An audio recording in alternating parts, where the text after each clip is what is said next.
in the load. There, he gets out to the lead from the inside along with Naturals.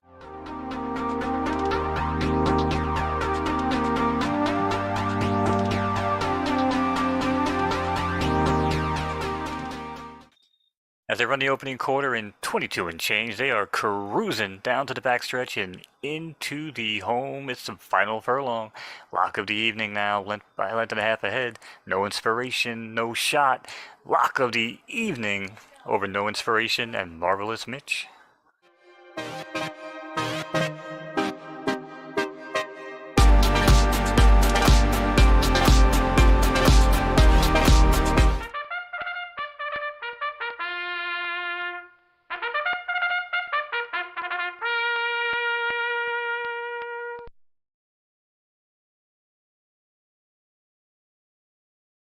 What up, Vol? What up, chat? Hope everybody's doing well. Happy holidays. Good to be back, man. Version 2. Let's go, baby.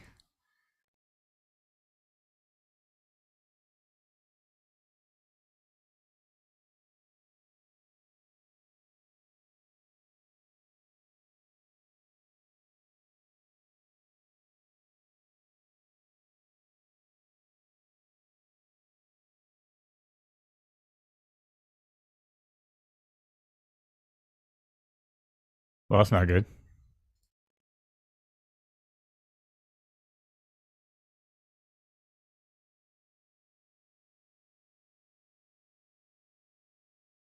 Oh, yeah.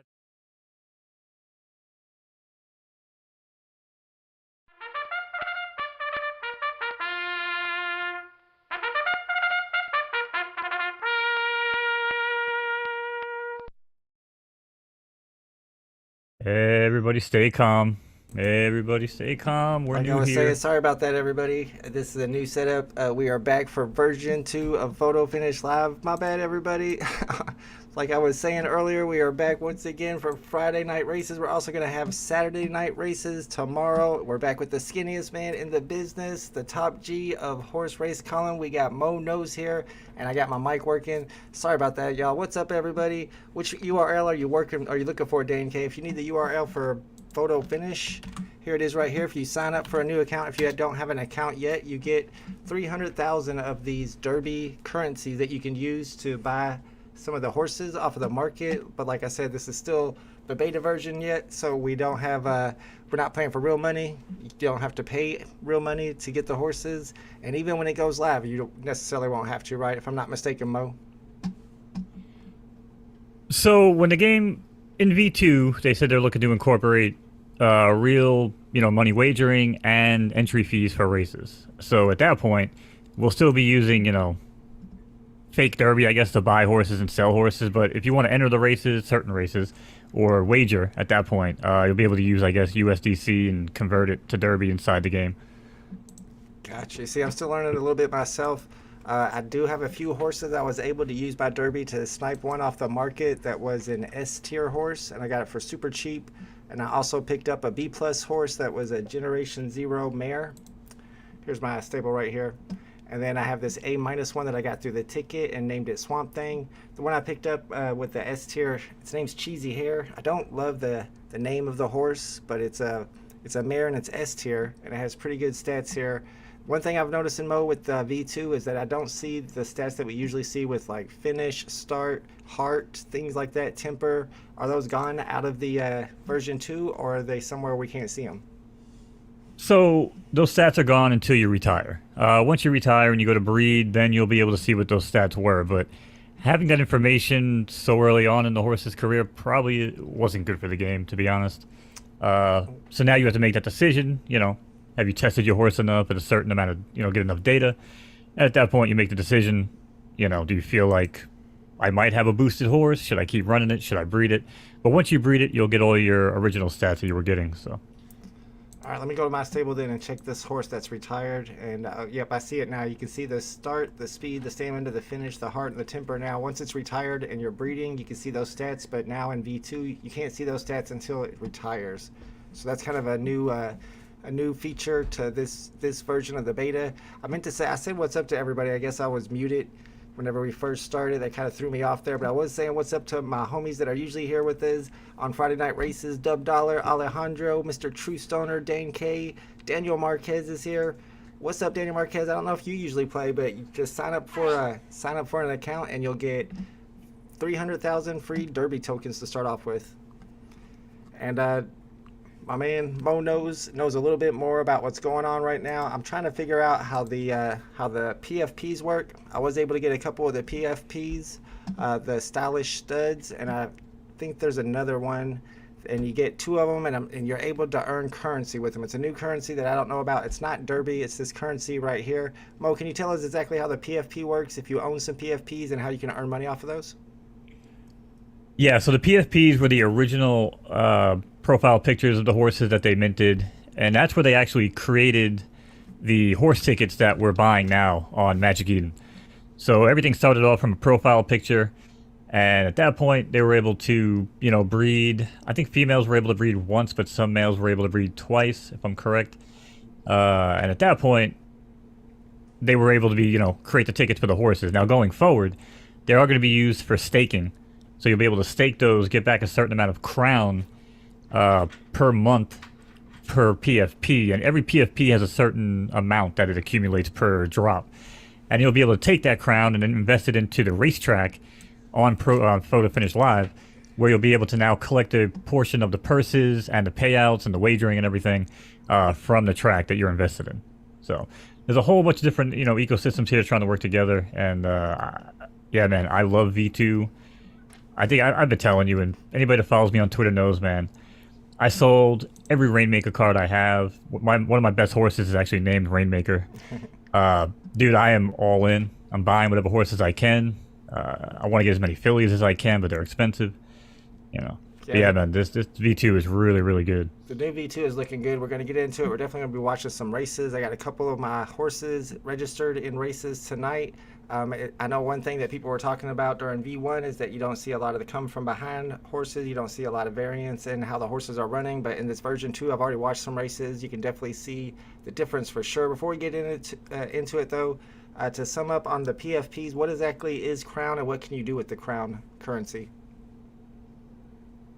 Well, so the Crown currency was, I guess, one of the tokens that they originally had in the tokenomics on the white paper, where basically most of that is going to be put aside to be airdropped, for people who invested early for the for the PFPs rather. But then, like I said, once you get it going forward when the game is out, we'll be able to take that and again stake that Crown token into the tracks, which will then earn us Derby token, which will be used for wagering, breeding, entering races, things like that. So basically a profile picture will turn into Crown, which will then turn into Derby, which will then turn into whatever you want to do with it in the Photo Finish Live. Gotcha, that makes sense. I'm still trying to learn it. I know some people in here don't have horses yet. We got Genuine, doesn't have a horse yet either. We're hopefully going to be getting some horses from the community to give out to you guys, and maybe to even have some competitions for those. We got some races going on. I don't know if any of us are in the races, but Mo, do you want to go ahead and call them so you can get warmed up? Yeah, we could do it. I just wanted to give people a heads up too, man. The last couple times we've done this, we kind of just went all racing all the time. We do want to change the format a little bit, just a heads up. We do want to start, getting some people on here, kind of learning about the game, teaching people about the game. We don't just want to get on here and just talk for 2 hours. I mean, honestly, calling races for 2 hours is tough sometimes, but nonetheless, I think it's more important that we actually get some education for people and, kind of give some people another place to go besides the Photo Finish website, to kind of learn some things about the game. So people have seen me on Twitter, they've seen me on Discord. If you guys want to get on here one night, if you want to talk, if you're a small barn, if you're a breeder, if you're a gambler, if you don't know anything about the game but you play with real horses and you want to know what the differences are and kind of give us some feedback too, that'll be great. Hit me up, Twitter, Discord, whatever. But I just want to kind of give you guys the heads up, man, on some little bit different change in the format here going forward. So. Yeah, I think we'll try to do interviews mostly on Saturdays is what I was thinking. That's what I had in mind, and we'll try to get some of the OGs on the game that know a lot about it and can give us some pointers on how to get started and how to make some money even whenever it goes live. And then we'll also hopefully get some of the members of the team that can answer some of your questions that you guys have about it. What's up, Fully? What's up, Brandon? What's up, F Dog? We haven't really started calling any races yet. We're just checking out letting people see what the version 2 looks like. You can see it's kind of the same graphics, but as you can tell from this race right here, there's a lot more variance into what the horses are doing. And if you own a horse, you're going to want to watch the races, each one, so you can see how it performs, because you're not going to have those stats like start and finish and heart and temper that we use to judge in version 1 what distance to run them at. You're going to have to really study your horse to find out what its best distance is. And I'll go ahead and show you my horse and how it's ran so far and why I'm thinking about where I should race it at. This one I've only raced one time so far, so this wasn't the one I was looking for, but it did race one time in the maiden. It got second place. You lost to my horse. I'm sorry? I beat you in that race. Remember, I hit you up on Twitter. Oh, that's you, Bigfoot Stables, Runkowski. That's right, you did. Runkowski. I could have been undefeated, Mo. That's a good horse you got there too. How'd it win a maiden and it's got 2 wins? I guess you won one after this race, right? Yeah, I race all day. I have no life. Okay. But that Swamp Thing has a 104 medium speed figure, which is something new we could also talk about for anybody that hasn't been paying attention. Yeah, there are speed right figures now. Try to show us how the fleet. I'll actually show one of my horses that has raced multiple times, so you can see how the fleet figures change on different distances. So yeah, and depending on the condition of the track too, you'll get slower speed times. It appears so far. I'm just tracking as much data as I can to make those evaluations. But yeah, right now, so these speed figures are based off of 100, and the 100 is basically, I guess, off like what they would consider like a perfect, not a perfect horse, but like a great, great attribute or whatever. So if you're running like 102s, 112s, that means you're running, that much higher than like what they would consider like a great run. You know what I mean? Gotcha. And which is why that medium run on your horse, I think, was really, really good. And I actually thought that horse was going to beat me in that race. So. Yeah, that's one horse that's a horse that I only raced one time, so I have to try it a bunch of different distances and look at all those different ratings to see where it gets strongest at. And if you look at this horse right here on the 4 furlong, it gets that over 100 push right at the mid level, 114 and 103. But when you race it at longer distances, it gets that big push at the late level, 193 and 116. These are all 6, 7, and 11. So I noticed that I don't want to run it as a 4 furlong anymore because it gets the push during the mid and you want the push during the late, right? Right. So you basically got your 4, 5, 6, which is like your sprinter circuit. You got your 7, 8, 9, which is like your mid runners, and then you get your 10, 11, 12, which is like the long distance runners, right? The routers. So it appears, when you get to 4, 5, 6, they're only going one turn, but as soon as you hit that 7, they got the long shoot. So now you're coming out, getting that extra distance. And then if you go 10, 11, 12, now you're going 2 turns. Whereas most horses in real life don't like to go 2 turns. Like, it has to be a pretty decent horse, So it appears similar in this. Things, again, I'm tracking data. I know other people are as well, so we'll get some more info on that. But yeah, like I said, just kind of find your style of run for the horse and, take it from there. But at least we have the numbers now. That will kind of help us make that evaluation, not just guessing. Yeah, absolutely. And we do got some races coming up. I'm going to keep my eye on these to see if any of the homies in the chat are in these races. I don't see anybody in this one, and it's getting ready to start here in a second. So we might get into the next one, which is a maiden race. And it looks like it has a lot of people in it, so I'm assuming there might be some in the chat.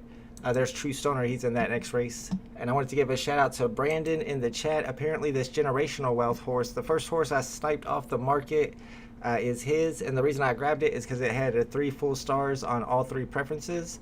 I feel like that's a good thing. I mean, it is a B+, but it's a Generation 0 horse, and I'm hoping to be able to start breeding that horse. Breeding opens up on Saturday. Is that right, Mo?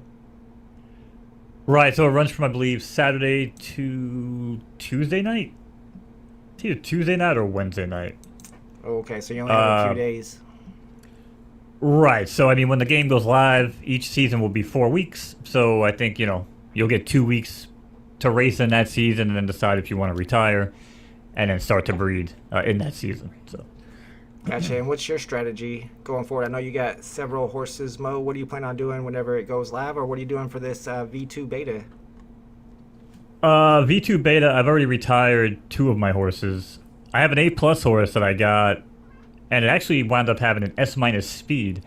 So, a horse like this, if it's running against other A horses, should have that advantage just because it got the extra boost into speed. So I'm using that one to breed right now with my A- filly, who is not that great. Something else you can look at too, I don't know if you have, but your horse ticket that you got will have some different data on it, like matches, um, boosts, stuff like that. Now, you can look at it here, but there's another great site, real quick too, we should probably plug for people that want to get involved. Racer's Edge is a great site being built out for Photo Finish Live.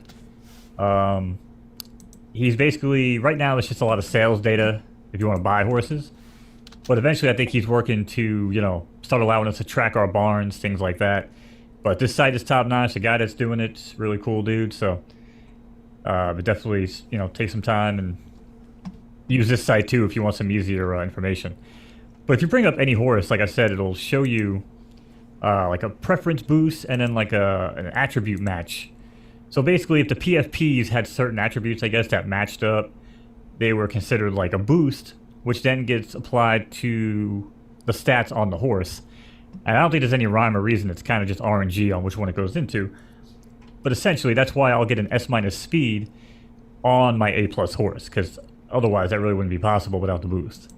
I see, gotcha. Yeah, and I did link that Racer's Edge in the chat, and there's another website, this thirdtimegames.com/docs.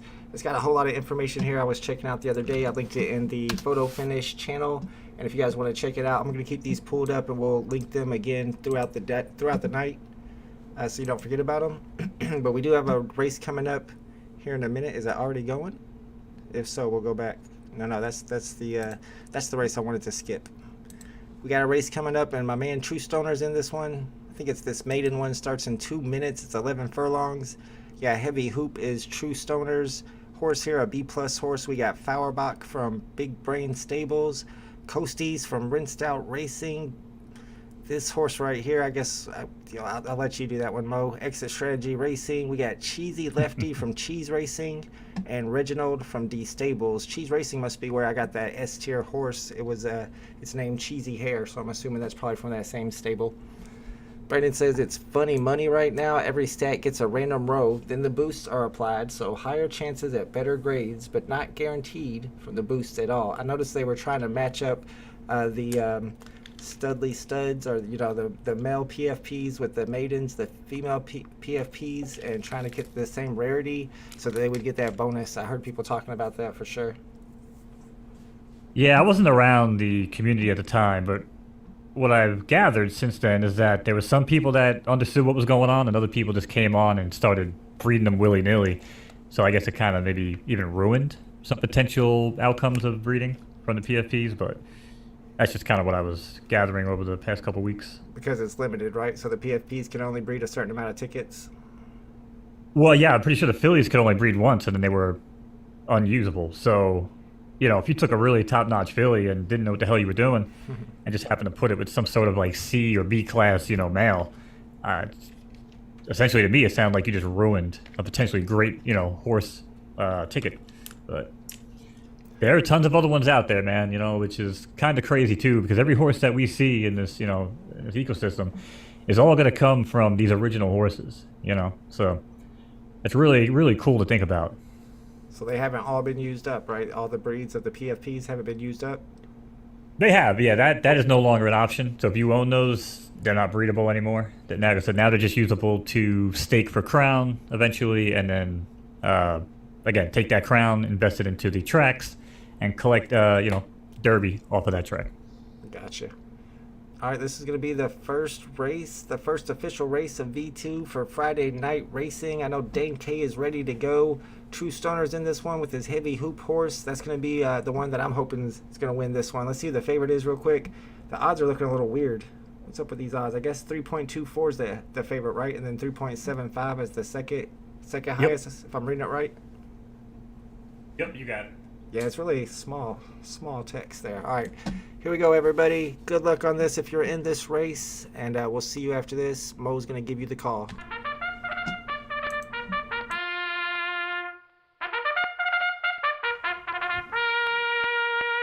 Alrighty. Welcome back, race fans. Version 2 opening night. Horses are on the track. It's post time here on Photo Finish Live.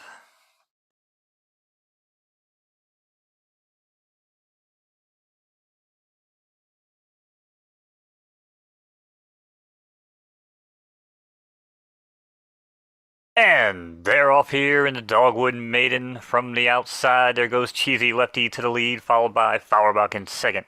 Up in third early on, that's Balls Deep from in between horses. And in fourth, that's Coasties in the Blue Silks, and Heavy Hoop in fifth, and Reginald in sixth. I just realized that my race restarted, so I might be a little off on the stream, but here we go around the first turn. As Cheese Racing runner in the green silks, rather, Cheesy Lefty now, still in the lead. Opening quarter in 24 and change, and I'm a little disheveled here, folks. Sorry about that. Still followed here by Fauerbach, who digs in second. And now it's Balls Deep, who digs in and goes right to the lead here in this 11-furlong affair. They make their way along the backstretch and get ready to pass the grandstand for the first time. Everybody wave to Balls Deep as he opens up by 5 over Coasties. And it's a half length back to Fauerbach, who still continues to run in third. And it's Reginald in fifth, and Heavy Hoop still the trailer here. And he's got about 11 to make up here. Half mile in 49 and change, and Balls Deep continues to shove his way around the corner. And it's Coasties now who moves up outside of Fauerbach and takes in second. And Cheesy Lefty continues to find the rail, and now he moves into third, passing Fauerbach. Heavy Hoop still now in between. Makes a move to the outside in fifth, and Reginald now has got about 8 to make up as they make their way down the pond. Pretty sure we got some trout there this season. 3 quarters in 1:23. They're in no rush. And we got an 11-furlong yielding track here today, but Balls Deep continues to show the way. 3 lengths now is Cheesy Lefty, who's got company on the inside. It's Fauerbach, who battles back to take second. Then it's Heavy Hoop now in third. Cheesy Lefty in fourth. Then comes Coasty, who battles into fifth. And Reginald, I don't even know if Reginald knows he's in the race, but he's running. But Balls Deep's got company here as they hit the top of the stretch and head for home. Fauerbach digs in and runs ahead by 2. Balls Deep has blown his load and he's out of it. Heavy Hoop now may have a shot, but it looks like all Fauerbach here. 100 meters to go in the opener. It's going to be Fauerbach over Balls Deep and Heavy Hoop here in the opener. 2-4-1's your order of finish. Man, Mo, you're doing so well until the very end. You had to make a remark about the Balls Deep horse. I guess you couldn't resist it. I couldn't blame you. Man, I was hoping the number 1 horse, True Stoner's horse, would come back at the end. As you can see, there's a lot more variance, as you guys mentioned in the chat. And it was Fauerbach, Big Brain Stables with the win. Balls Deep got second. True Stoner's Heavy Hoop with third place over here. All right, well, let's see if we got anybody in this race. It starts in 1 minute. It's only 4 horses in this one. I don't see anybody I recognize. So let's go back and see what's after that. This Dominion Maiden. We got lots of people in here. We got Mo's horse in here, so we'll definitely check this one out. We got about 6 minutes before it begins. And let me say what's up to the homies in the chat. What's up, Darklink? Darklink is back for V2. We got Enoch Lion here. Dane K says, loving the variants in V2. The horses can close. I've seen some come from way back in the back and then end up winning it or coming really close to winning it. What's up, Michael Diggs? Yeah, True Stoner got third in his first race of the night. First race of V2, maybe? I'm not sure if you've been racing yet or not. I've always been keeping my eye on the marketplace. As I said, you get like 300,000 Derby, and you're going to see a lot of the horses listed on the marketplace are going to be for really high prices. I don't know if you want to pay that much. I usually don't. But since I have 2 screens, sometimes I'll just keep the market open on one side. It auto refreshes on its own. And every once in a while, a horse will pop up for like 20,000 or 10,000, 5,000. And I'll just grab it and throw it in my stable. That's how I got the first couple ones. All right, Mo, we got about 5 minutes before the next race. What else do you want to talk about when it comes to the new version 2? I've got their Discord server pulled up. I know they got a lot of links that people can check out to get more information about it. What do you think is the most important thing we haven't touched on yet? Well, I think breeding is going to be a huge topic here coming up soon, but we don't really have too much information yet because tomorrow night will be when we see the first batch of baby horses being able to race at 7 p.m. So I'm excited for that. I think Foals Day is going to be huge. So I think the breeding stuff is going to be something we're going to want to touch on, but we don't really have much to go with now. I think if anything right now, man, it's important to just tell people that, the lack of horses available right now is going to change. So I know some people are like, discouraged they can't get a horse, but we weren't around for V1 during the first couple weeks, so we didn't really see what happened when all the horses started breeding early on and retiring. But don't worry, a couple weeks, we'll have tons of horses, and I think breeding is going to be something that I dive into the most. But what about you? You got anything on your mind that Well, talk I about? mean, I don't have any strategies yet that I plan on using for breeding, but I do. I did want to go over just the basics of it. I think I lost my photo finish. There it is. Of what you have to do if you want to breed. Basically, if you own the stallion, then you don't get to keep the horse. But if you own the mare, you do get to keep the horse. So if you're trying to build up your stable, then you need mares. And if you have a stallion that's ready to breed, of course, you have to wait until it's retired. You can retire them early, so you can go ahead and start breeding them for the stallions. You would just have to put that up on the oh, what is it called? The stud market. You'd have to put it out for stud, and then you put a price that you want for each mare to make a baby from it. So you got this Tony Rigatoni horse, a really famous horse. This horse is the same one from V1. I don't know how it's still got the same stats from V1, but it's already got 35 breeds. You could tell he was selling them for 10,000 Derby each. So if you had a mare and you wanted to breed it, which I'll be doing on Saturday for this generational wealth, I'll have to go in here and breed the horse. But I'm looking for something that's right, turf, and firm, and also something that doesn't have the same PFP bloodline. Now, the problem I was having when I was looking for a horse earlier for this generational wealth to breed with, Mo, is that all the horses that were right, turf, firm were from the same bloodline. So what do you suggest that I do when I want to go ahead and try to breed this horse with the best possible stallion? Wait, they came from the same PFP stud? Yeah, it seems like all the right turf firms have this same bloodline in them. If I can't find any that are available, would I go with something that was maybe a right turf soft, or would you go with a right dirt firm, or what would you go with there? So I do know that there's one particular preference combo. Maybe it is RTF, the right turf firm. There's one that has very few runners. I thought it was RTS, though. Maybe I'm wrong. Maybe Yeah, that's something. Yeah, I guess you have to take into consideration. I don't know what the workaround that would be. You'd have to go to a different preference, maybe. But you definitely don't want to inbreed, right? That's the last thing to do. Yeah. With the first generation, I don't. That's crazy. I have to look at my PFPs a little bit better on my breeds because I don't have that problem. So I guess I anticipated nobody else would either. But yeah, that's interesting. Well, this is a horse that I picked up off the market, and I haven't looked super long into it. But I mean, I looked at least 10 horses, and they all seem to come from the same bloodline. That's why I was wondering if I should switch to a different distance. I mean, I'm sorry, a different track surface, or if I should change the firm to the soft. Dan K says, does the horse grow a fifth leg if they are bred from the same PFP? I mean, you might get two heads or something. No inbreeding, bro. All right, we got the Dominion Maiden race coming up. It's a 6 furlong, so you're probably going to see one of those come from behind horses here. You usually see that on these sprints. We got a whole bunch of A's and B's in this race, no S's. We got Big Booty Judy from Exit Strategy Racing. I don't know who Exit Strategy Racing is, but they're very good at naming horses. They're the same one from last race's second place horse. Bigfoot Stables, that's my man Mo Knowz right there. This is his horse. It's named You Oughta Knowz with the David U spelling. It's a 5.54 odds. And then we got Your Mom Goes to College. Is that an insult or a compliment? From RVA Racing. Then we got Cheesy Mo from Cheese Racing. It's not Mo, but it's got Mo in it. And we got Oh boy. Cyrus KSR from King Sport Racing and Tito Santanito from Big Brain Stables RD.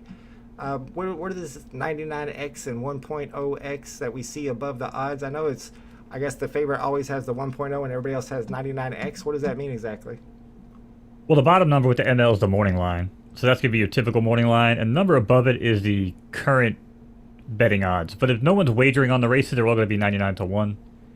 Gotcha. Right. We need to show people how to bet as well, because I know a couple people, I think Dan K was asking about how to bet. You can bet on this. I've already done a couple bets myself, and we'll show you the bet after this race. So let's get this next race going. If you're in this one, I think we saw, it's Mo. Mo Knowz is in this one, and maybe some other people in the chat, who knows.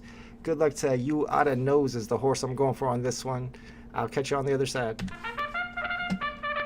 All right. I just hope my race doesn't restart on the full screen. That's my biggest problem.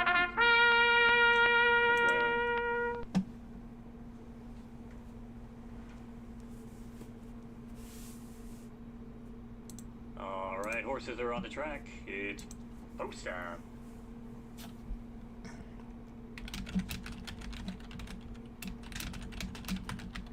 Horse field, they're in the gate. And they're running here in the Dominion Maiden. Tito Santanito runs out to the lead, followed by Big Booty Judy, who hugs the rail. And in third, that's Cheesy Mo, followed by You Oughta Knowz, who runs in fourth. Your Mom Goes to College in the Blue Silks runs fifth, followed by Cyrus KSR, who trails in sixth here early on, but right out of a cannon is flying up the track. As we make our way back to the front opening quarter in 23 and change, it's Big Booty Judy now with a 4-length lead over Cheesy Mo. And behind him, that's Cyrus KSR and Tito Santanito, who starts to gain ground on the outside. Then a break of 4 now, that's Your Mom Goes to College, and You Oughta Knowz is now trailing the field. Wake up! As Big Booty Judy now continues to hold his lead, but 4 across the track, she's got company. Your Mom Goes to College now shows tuition and takes a turn in a 2-length lead. And Cyrus KSR battles in between horses and now sticks a nose in front. And on the rail, that's Tito Santanito and Big Booty Judy, but 3 to the wire. Who's it going to be? Final 100 meters. Big Booty Judy battles back on the rail. Cyrus KSR is faltering, and it's Big Booty Judy on the inside. 1-5-3 is your order of finish. Man, that was an exciting race. That was wild. Big Booty Judy got the win. You Oughta Knowz was coming out of nowhere at the end. I don't know if you saw that, Mo. Maybe you need to stretch him out a couple more furlongs because he was just starting to take off there at the end. Yeah. So You Oughta Knowz, big shout out to my girl Alanis, by the way. That horse is a B plus, and yeah, I think it is normally a longer runner. I just threw it in to throw it in. Gotcha. All right, we got Alejandro in this one. Shake 'em up. It starts here in a couple minutes. Starts in 2 minutes and 45 seconds. I think that's Alejandro in the chat. I'm assuming it is. He's got a horse here, Shake 'em up, a B plus, going up against Rickard Grimes from Big Brain Stables. We got Sylvester from this D Stables and Cheesy Ball from Cheese Racing. Cheesy Man is all over the boards tonight. What is this D Stables? I hear about that a lot. Is that like a group of OGs or something? Who's that? The D Stables? Why do I hear that name a lot? Or maybe I'm thinking of something else. Those guys big time or something? I don't know. It seems like that. I hear that name a lot. Maybe on Twitter. There's Alejandro. Yep, that's his horse. Shake 'em up. We got Dr. Strange in the chat. What's up, Dr. Strange? Genuine is digging the V2 racing. Yeah, it looks much better now for sure. All right, let's check to see what these horses are running on. This is, I'm trying to check to see what they actually are running on because I'm seeing a lot of different ones. Right turf firm, left turf firm, right dirt soft, right dirt firm. So they're all different almost. And oh, it's a right dirt and it's raining, so it's soft. Well, it doesn't look like it's raining to me. 60% chance of rain, and it didn't end up raining. So right dirt firm is the Sylvester horse. It's probably going to have the advantage here, I'm thinking. And it's not the favorite. So let's see if we can't place a bet on this horse real quick. So the wagering will end. Yeah, the wagering will end on the races, I think 10 minutes before they race or 5 minutes. Gotcha. All right. So the wagering ends before the race, so we can't put one on there. But if I was, I would bet on that Sylvester horse. I might go back. We got a minute maybe after this race and go ahead and put a bet on my horse on the race coming up. I think my horse races around 8 o'clock Eastern Standard Time. And we might find a couple other races to bet on. We can do exacta boxes and trifecta boxes, can't we, Mo?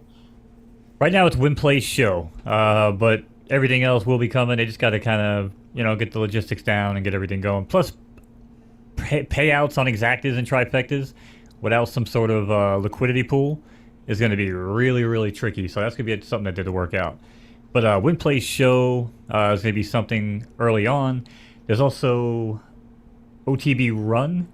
He actually ran like a real money wagering system for the Derby last week. Oh, wow. Cool. Yeah, so there will be people offering liquidity pools and maybe also offering exacta and trifecta payouts, if they can afford to pay them out. But as far as the team goes, early on, I don't really think we'll see much besides win, play, show. That's all right. I'll just probably be betting on win then. What's up, Mauricio in the chat? What's up, my man? I asked if I'm watching USA versus Netherlands tomorrow. Yeah, I probably will. People are getting excited about the USA team. All right, guys, it's race time. Good luck to my man Alejandro, who's in this race. And hopefully he pulls this one on. I'll be honest, my money's on Sylvester because of the track conditions.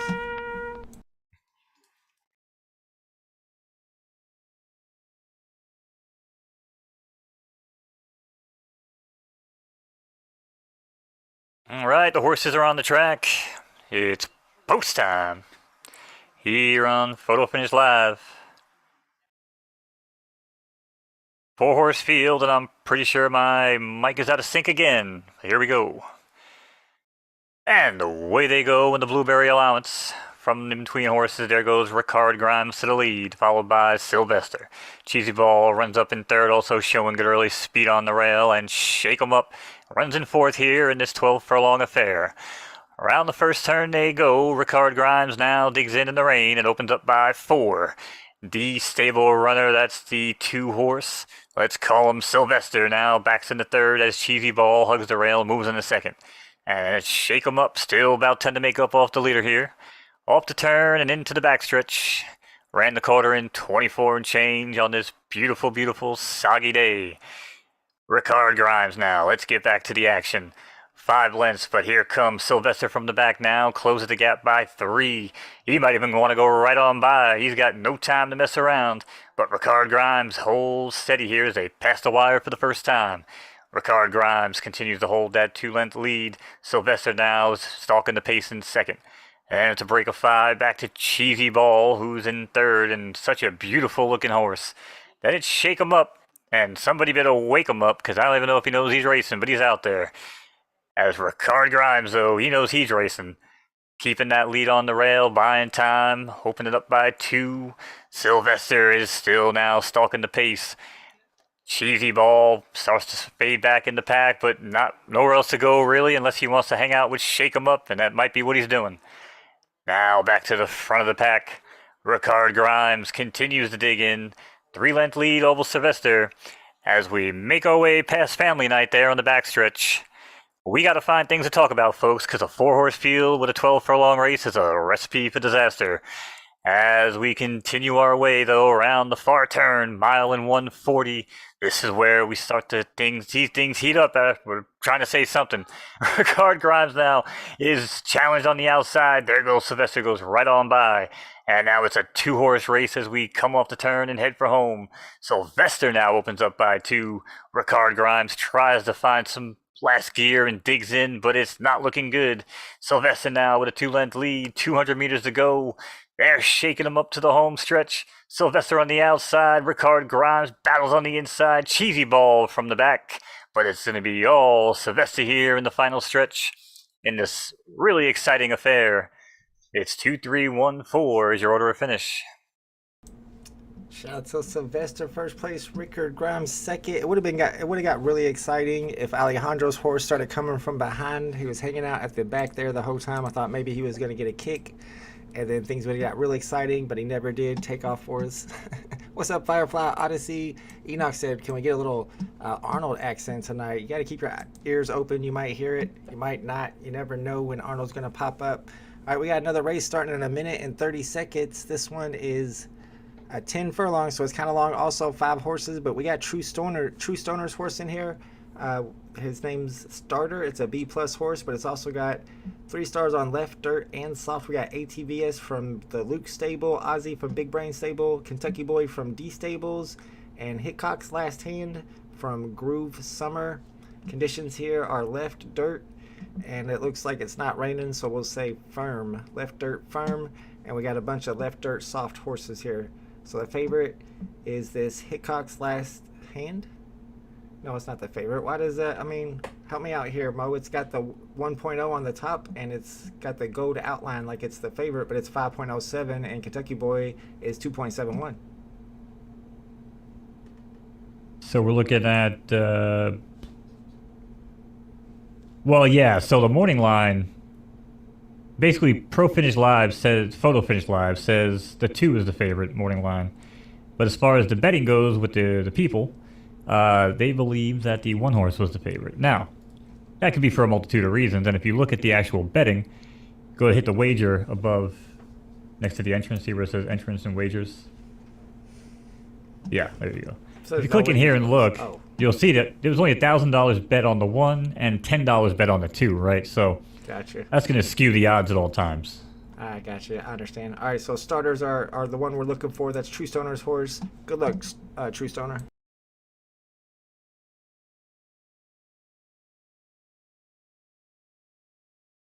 Alrighty, horses are at the gate. It's post time. 5-horse field, 10 furlongs.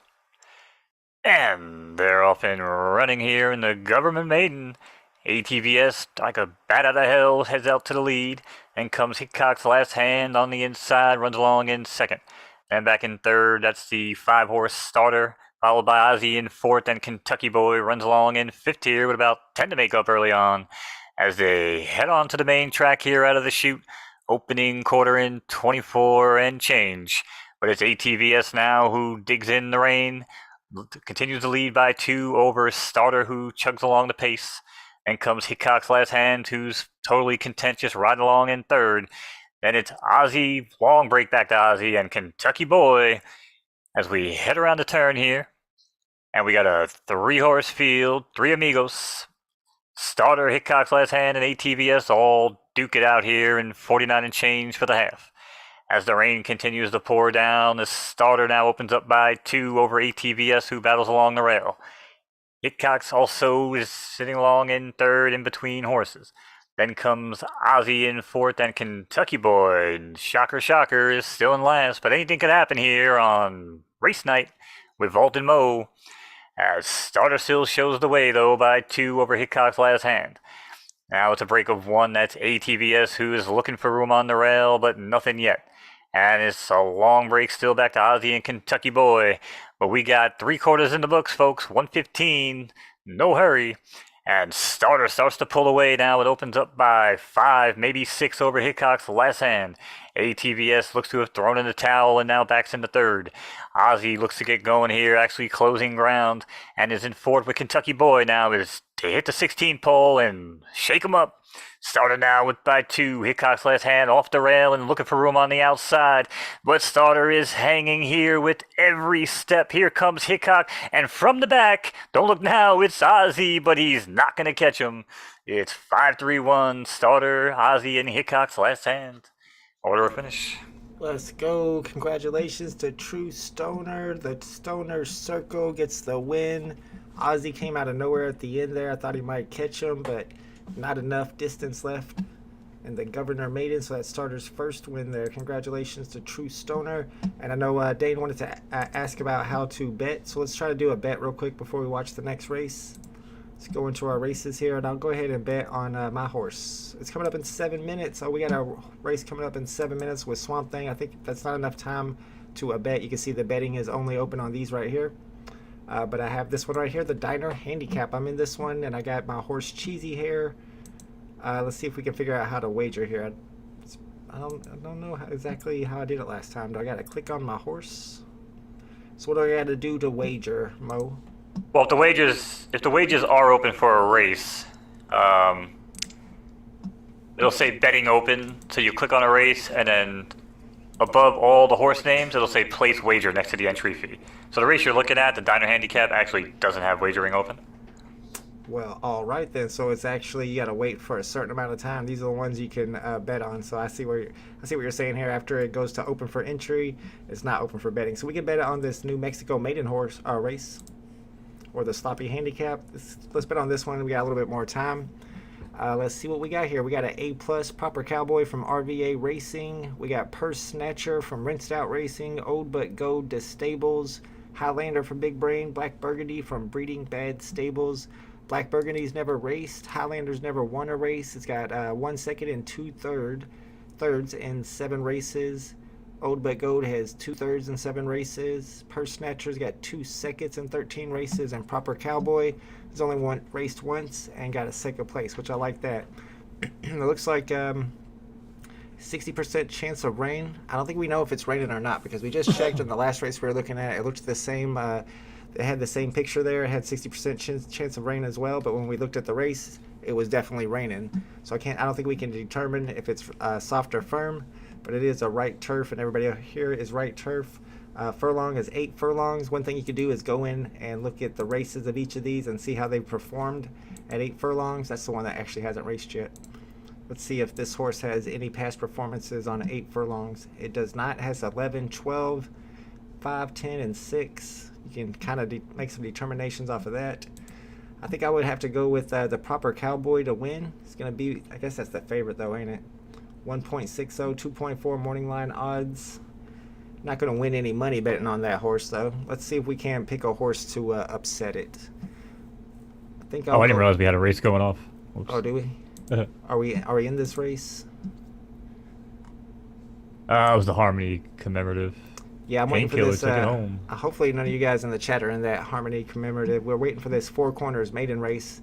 I got my Swamp Thing horse in here, so I was definitely wanting to watch this one. We got Groove Stables in here, Distables, Big Brain, Breeding Bad, and McWacky Racers. So I don't see any names of people in the chat. Let's go ahead and get our bet in those just to see what it looks like. I was kind of just studying who I wanted to bet on. I guess we'll go with Proper Cowboy. Let's try to get a win. Real quick, too, before this race goes off. Reading chat earlier, some people were saying the prices are too high on the marketplace. Give that time. Again, most people retired their horses early to test breeding in V2, it seems like. So there's a low in the race, the race is filling up, and also in the horses on the market. But that's going to change here probably the next week or 2 weeks. You can also hit me up, maybe in Volt's channel, or find me on Twitter. I am working on getting horses for people. I gave Alejandro one earlier, but I told him it wasn't a great one. It was just a B+ that I had extra, so figured why not. And like I said, I buy them. Yeah, because I buy them, dude, for like $50K, and I give them to these guys for like $5, $10K. I take the loss, but I just try to buy them when people put them up cheap, so we have them to give out to people. So. Yeah, absolutely. As you guys saw, all you gotta do is click this place wager button, pick your horse you want to bet on, and then we'll put Purse Snatcher in a second here. You can bet win, place, or show. And I'll put 1,000 on Purse Snatcher to get second, and I put 5,000 on Proper Cowboy to get first. So we'll have to watch that to see if I'm able to pull off a win there. But as you can see, with 1.05, whenever I bet it was 1.27, so I would only win 0.27 extra from that, from what I bet, which was 5,000. All right, we got the Four Corners maiden coming up, a 4 furlong sprint. I'm not sure if my horse here is going to be a good sprinter or not. That's why I'm testing it at this distance. I'll probably test him at a long distance eventually too. That's my horse Swamp Thing. We got Jackie Brown from Groove Summer. We got Too Late from Distables. The favorite here looks like it's going to be Twilight Wolf from Big Brain Stables. Mr. Mint Chestnut from Breeding Bad, and Good Gravy from McWacky Racers.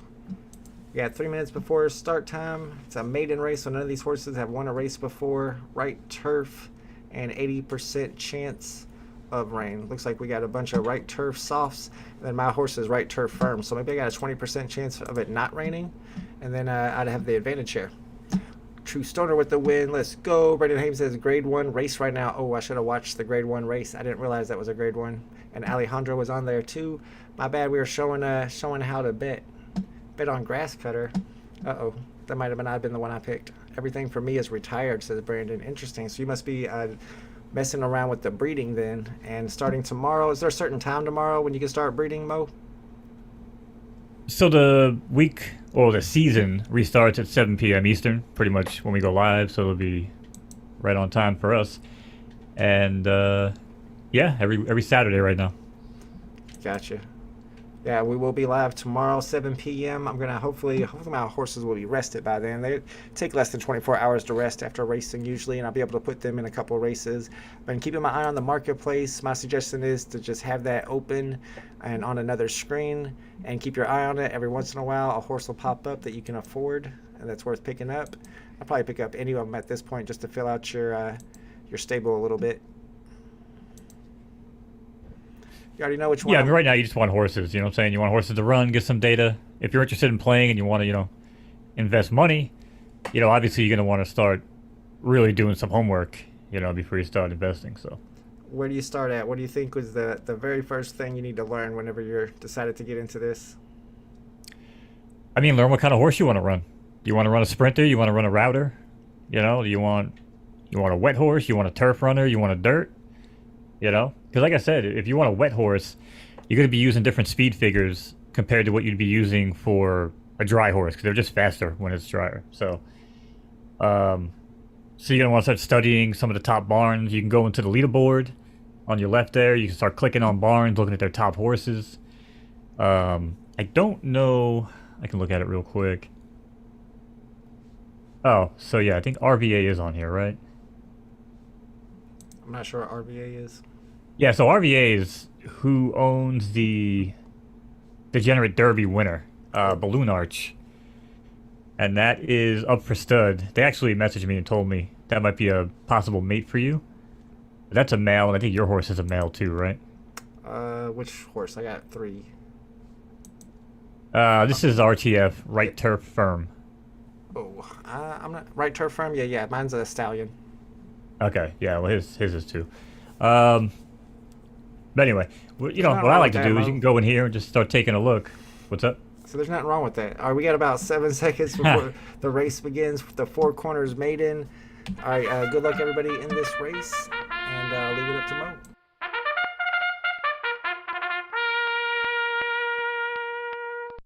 Alrighty. I hope my video feed is the same, because it doesn't feel like it is. Horses are in the gate. And they're running here in the 4 corners maiden. Right out to the lead is the Vault Legend Swamp Thing, followed by Good Gravy and Jackie Brown closely for 3rd. Break of 2, that's Mr. Mint Chestnut in 4th, and Twilight Wolf in 5th, and Too Late in 6th here as they head around the first turn in this forlorn affair. And as we make our way back to the front of the pack, it's still Swamp Thing who battles neck and neck with Good Gravy.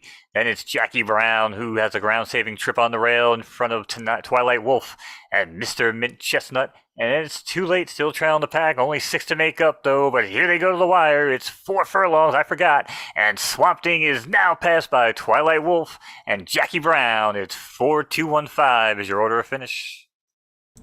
Man, that was looking good to the very, very end there. Twilight Wolf and Jackie Brown overtook my horse. Swamp Thing takes a 3rd place. I guess he's not a sprinter. He was looking good. All right, I'm gonna have to. We'll have to take a look at his. I forget what it's called. That fleet performance after that race, and see if we can learn anything new from that. What's this banner here with the 2? Do you know, Mo?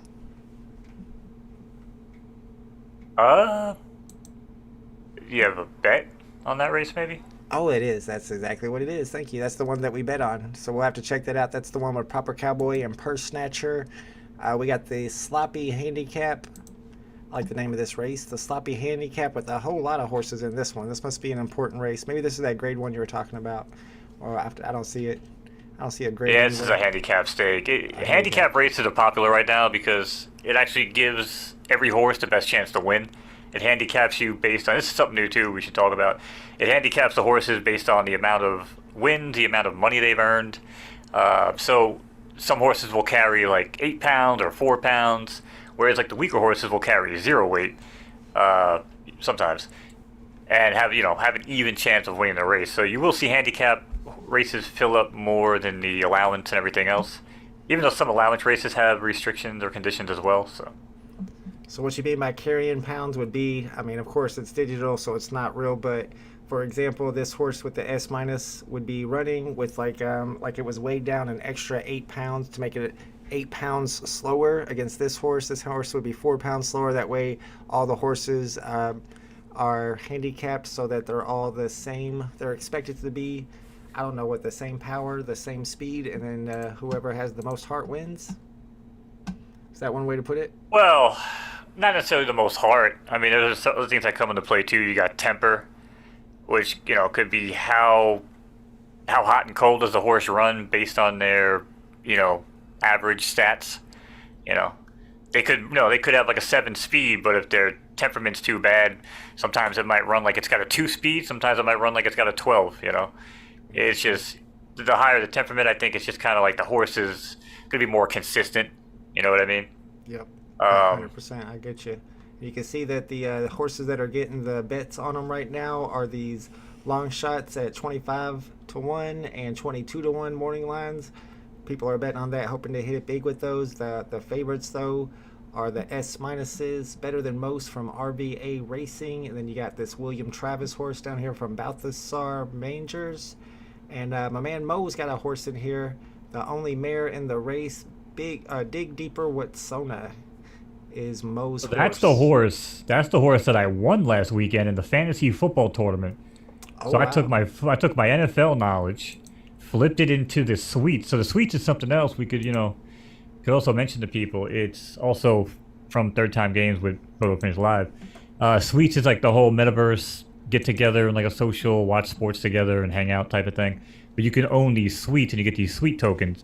Anyway, they ran a fantasy football tournament with a suite token entry and actually wound up winning that filly, man. And that is a nice horse, my friend. Yeah, absolutely. And Brandon says it seems like the A's and the A minus are the strongest ones in those handicap races. So we'll see how Mo's mare fares on this one. Good luck to everybody that's in this race. Here we go.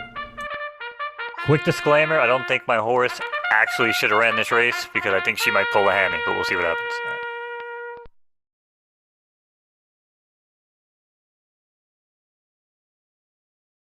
I just wanted some airtime, man. Horses are at the gate. Everywhere you look, it's a full house. And they're up here in the sloppy handicap. As country legend breaks well from the outside, and follow him his scentless apprentice and let that sink in. And back for fourth, that's Exit Strategy and William Travis in fifth. And Afghan Kush, my favorite type of horse, is on the outside here in sixth as they make their way around the first turn. Opening quarter in 24 and change here. As Big Brain Stable Runner Country Legend continues to show the way over Let That Sink In. And it's a break of two. That's Scentless Apprentice who runs in between horses. Afghan Kush continues to run four wide on the track. Inside him, that's Exit Strategy in fourth. And William Travis is in sixth, but only about five to make up here as they head along the backstretch in this 10 furlong affair. Let That Sink In now takes over the lead from Country Legend and even opens up by two. As Exit Strategy continues to buy time and hugs the rail in third. And William Travis also getting a little bit of a boost and moves into fourth. As Scentless Apprentice runs back into fifth. As Afghan Kush is your new sixth place runner. But not much between them as we make our way past the backstretch here for one more time. As Country Legend just couldn't let the lead sit for too long and now takes it back. Up in second, that's Exit Strategy as Let That Sink In taps the brakes a little bit, but now, vroom, vroom, there he goes. Right back in the first. Let That Sink In now opens up by two. Country Legend on the outside rides along in second. Scentless Apprentice, who was back in the pack, now in third. They got a little bit of room left here as they round the far turn. Let That Sink In continues to show the way by two. Scentless Apprentice and Country Legend side by side, followed by Exit Strategy, who also is now in second and running up the center of the track. They're shaking them and heading for home. It's Let That Sink In on the inside. Exit Strategy dying to get in here, is digging with every stretch he's got, but not today. Is Let That Sink In is gonna hold the lead here over Exit Strategy. It's 3-5-9-8. And I don't even know what the hell I was saying half that race, but whew, that was a long one. Yeah, there's some long races on here. That was a 10 furlong sloppy handicap with 12 horses. It got a little wild there at the end. A couple of horses pushed, but those pace setters were the ones to pull it off with the victory. It was Let That Sink In from Cheese Racing and Exit Strategy from Exit Strategy Racing. We got another race coming up here in 2 minutes. This is the New Mexico Maiden. This is the 8 furlong. This is the one that we bet on earlier. I got, I think, 5,000 Derby on Proper Cowboy to win and 1,000 Derby on Purse Snatcher to take second place. We got Old But Gold from the Stables, Highlander from Big Brain Stables, and Black Burgundy from Breeding Bad. True Owner says, I'm smoking some Afghan Kush right now. You can't be smoking Afghan Kush. He was just racing a race just now. Dub Dollar says, I didn't get picked to run in the Diner Handicap. What a shame. How can you not get picked to run? Is that a thing they do now where you can sign up for a race but only certain horses get picked?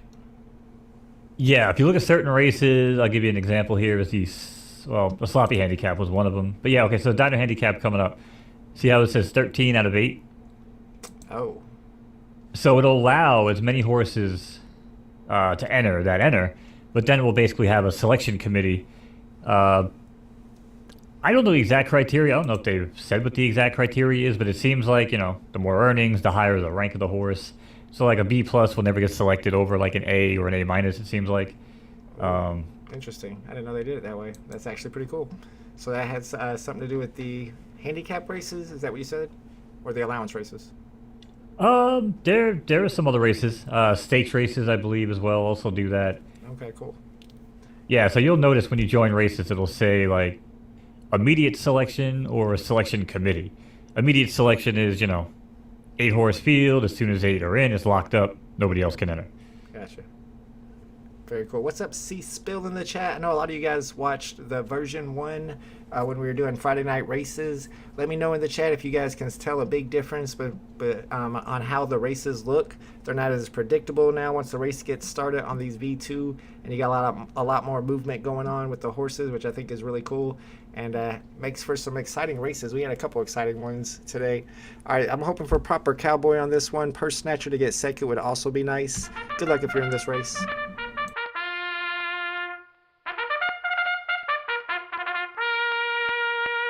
Alrighty, race fans. Horses are at the track. It's post time here on Photo Finish Live with Vault and Mo.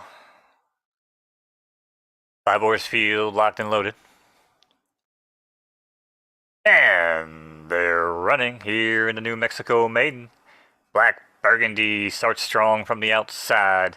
Outside of him, that's Highlander and Old But Gold, who run along in third. Then comes Proper Cowboy in fourth, followed by Purse Snatcher, who trails the field here early on, but only 3 lengths from the lead as they make their way into the first turn. As they ran the opening quarter in 24 and change, as Black Burgundy continues to show the way here by 2 over Purse Snatcher. And it's a half length, that's Old But Gold, don't tell them that. And they're still in here running in third. And it's Highlander about half length off of him on the outside in fourth, and Proper Cowboy is the trailer still, about 10 to make up from the leader as they make their way around the backstretch. And this backstretch break is brought to you by Wow. Today it's me, Christopher Walken. You see, I was here at the track with Mo and Vault, and I said stop and call Rice. So we got Purse Snatcher, and Black Burgundy now takes the lead on the outside, and Old But Gold is now battling from the rail, and Highlander even is trying to battle into third, and now Purse Snatcher, the one-time leader, is in fourth. Proper Cowboy even, as we hit the top of the stretch and head for home. Old But Gold digs in. Black Burgundy neck and neck. Who's it gonna be? Why can't even take it anymore? From the back is Proper Cowboy. Wow! To the wire is Proper Cowboy over Black Burgundy and Old But Gold. One of my favorite actors with a surprise appearance there, Mr. Christopher Walken himself. Let's go. What's up, Straight MCP in the chat? That was a wild race, too. That one horse was way back in the back. And he came out of nowhere and was able to pull it off. Proper Cowboy from RVA and to get that win right there. So I won on my bet. I bet 5,000 on Proper Cowboy, but I lost on my second bet, which was that other horse to get second place. I think he came in last. So I'll have to check and see how much I won on that one. Let's see if any of the homies are in this race coming up. We got Strain Stables. I haven't heard of that. Groove Stables, D Stables, Tide Stables, Big Brain Stables, and Cheese Stables. I don't think that's anybody in the chat. So we'll go back here. Let's see if I can find out any information about my bets just now. I think if you go to my stables and you go to my wagers, you can see I bet 1,000 on Purse Snatcher with a 0 return. I bet 5,000 on Proper Cowboy. Wait, is that right? It says a 5,000 return. I knew it was really low odds, but it wasn't. I don't win the exact amount that I bet. I win a little bit, don't I, Mo? So would you play a win bet? Yep. And he won? Yeah, he did win. Maybe it takes a while for it to update. Yeah, I'm not sure how long it is on the payouts normally. I know for the big Derby day, it was like 24 hours, I guess, to make sure on stuff, but... Okay, cool. I'm just trying to... It's normally not that long, so... Okay, so this says, yeah, 1 wager plus 5,000. So I just pretty much won the money back that I bet. That's interesting. Okay, cool. Maybe I'll check it tomorrow. La Potato also won 5K on that one. Must have bet the same horse as me. We got the Diner Handicap coming up in 2 minutes. I think I'm in this race. I am. Cheesy Hair, my S horse, is in the race. He is the favorite. She is the favorite. We got Cheesy Tortilla from Cheese Racing. We got D Arrow from D Stables. My horse is Cheesy Hair, holding 9 pounds too. That's gonna hurt. Cup of Tea from Rinsed Out Racing. We got Pandora Player from Big Brain Stables. We got Bubba Kush from Strain Stables. We got Rainmaker from Knowz's Bigfoot Stables, and then we got Bronco from Golden Stables. Rainmaker better not beat my horse here. I got an S tier horse. Actually, this is 12 minutes away. We can actually. I actually think Rainmaker is going to be the one that pulls the hammy because I don't think I was outside of my window to race safely with him either. So. Gotcha. Well, at least I can go ahead and place a bet on my horse. I'll go ahead and put 5,000 on Cheesy Hair. He's at 4-1 right now. So although he is the favorite, still a little bit of money to be won there if he's able to win. True Stoner says my next race is at 5:27. Is at 8:27. Is at 5:27 Pacific time. Let's check and see who's in this Grover handicap. That's the one that's coming up next. Starts in 2 seconds. 2 seconds. Oh yeah, that's one we looked at earlier. Nobody we know in that one.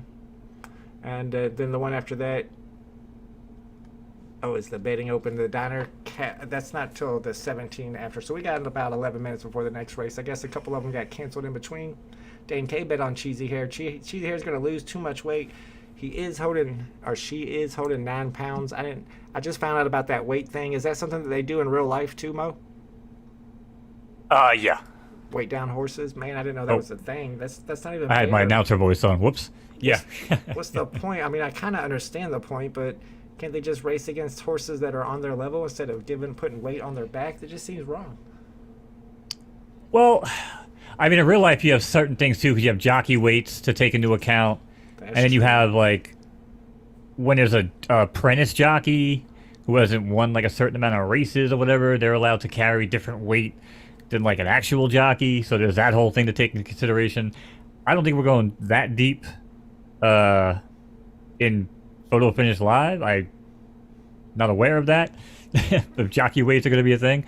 But yeah, I think weighting and stuff will definitely be a factor. And as a matter of fact, I know for a fact weighting in Australia is kind of what makes or breaks a lot of winning horses over there. Oh, interesting. Primarily you'll find, I think it's the... I might have this backwards. It's been a while since I played Australia, but usually the number one horse will always be the heaviest in the race, and then the outside is the lightest, or it's vice versa. It's one of those two. It's basically, it's routed that way to like handicap the the strong runner in the race. See, do they ever handicap the horse that's on the inside because technically it's running a shorter distance?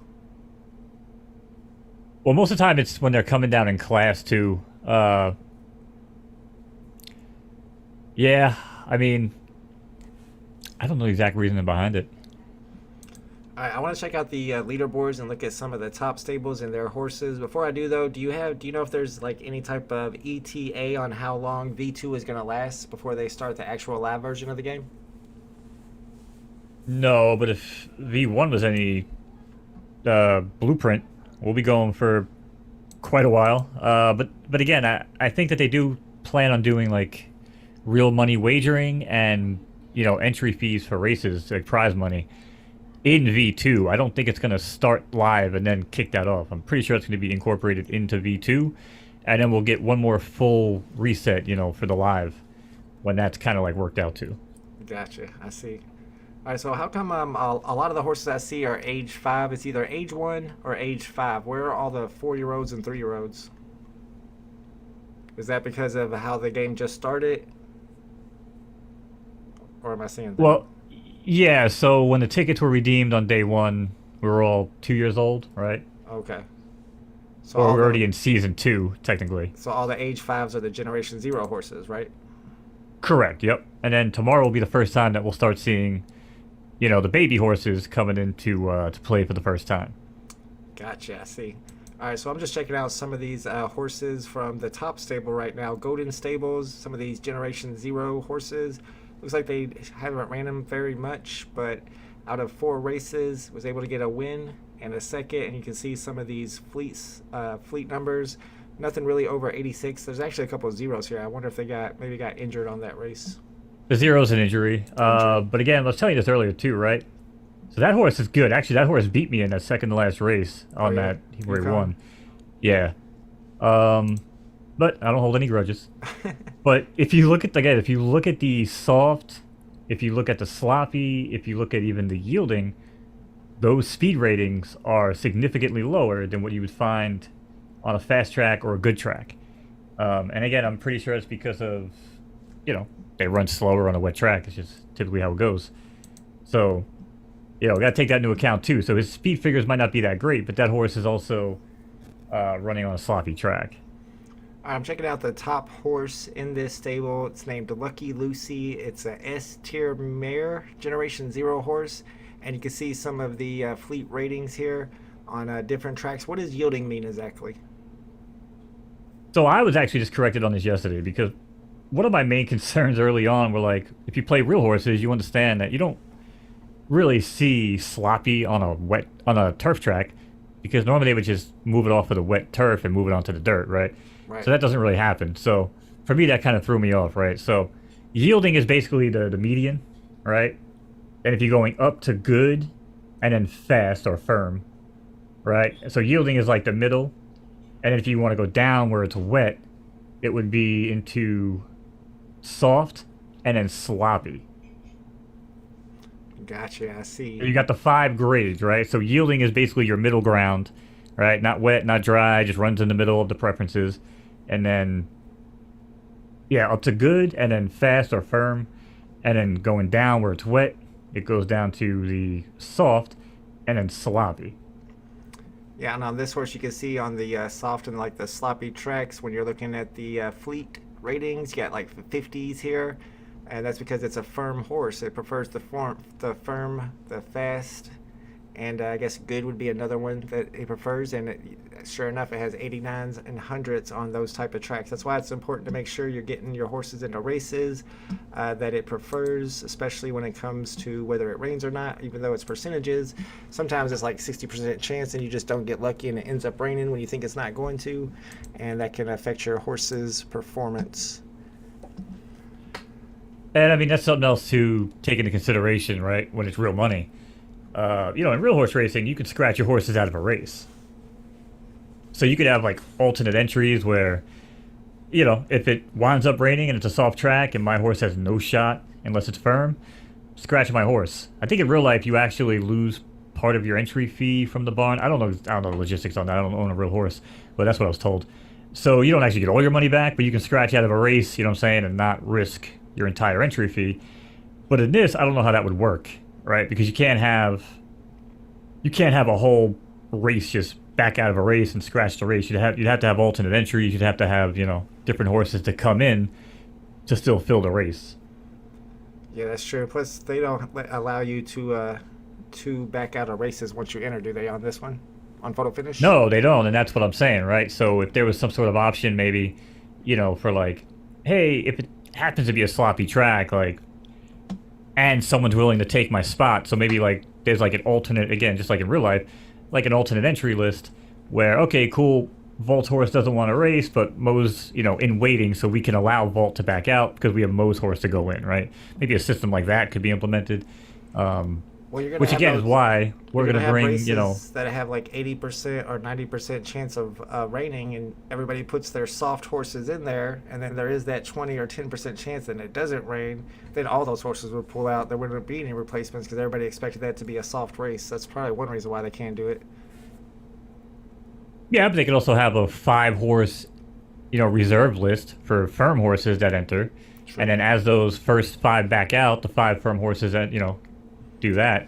That'd be a smart way. If they did do that, that'd be a smart way to race your horses, put them into races like that, and hope that you hit one of those 10% or 20% chances where it doesn't rain and your horse comes in and is able to go against a bunch of soft horses, and you'd have an advantage there. Well, as a matter of fact, I mean, there's tons of trainers that actually do just that at parks and different tracks around the country. Because if you ever see a horse that gets into a race, usually on a wet track, dirt track, and it's an AE horse, an alternate entry horse, it's a good call to bet that horse. Because like you just said, right, like they're there for that reason. So the other horses are probably not going to run that great, but this horse in particular might, because he's just there to take that spot, right? So you actually hit the nail on the head. And also a good reason for us to mention, you know, Ian, the guys, Fib, you know, we've had a few of the guys from the team that will be joining us here on Friday or Saturday night down the road. You know, to kind of hang out with some races, kind of we can pick their brains a little bit, you know, get some community chat. So we will save some of those questions for them. But yeah, man, there's so many things going on that they can kind of still dig into. But Again, I love V2. This is all I do nowadays. I don't even care about anything else going on. That's awesome. Yeah, yeah. And you got several horses that are actually tickets horses that are counted as real horses, real money horses, right? How many do you have now? Way too many. Oh, Way too nice. many. I think I've got one now, but I've got a couple of the PFPs, so I'm able to earn that currency that I can stake and end up getting Derby tokens with it. And I'm always on that marketplace looking for good horses to snipe. It looks like this new one just got posted, but it's 325,000. So I'm not interested in anything that expensive because you can't really renew your money. I don't know. Can you? No, they give us 50K every reset, every season reset. So Saturday night, pretty sure it's 50K. Oh, interesting. Um, yeah, that's why I said it, man. Like, if people are watching and they don't have horses, they want to get involved, join the Discord. Uh, Ping me or somebody, ping us in the Discord. Somebody will get you, excuse me, someone will get you a beta horse to mess around with, and you can start doing some analysis from there and decide if you want to get involved with the real money.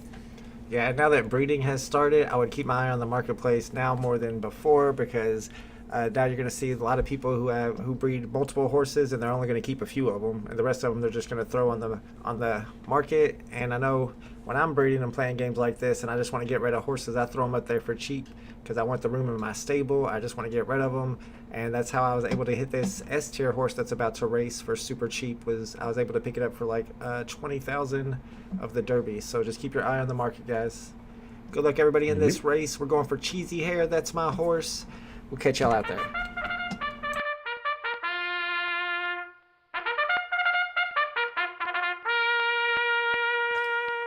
All right, horses are on the track. It's post time here on Photo Finish Live.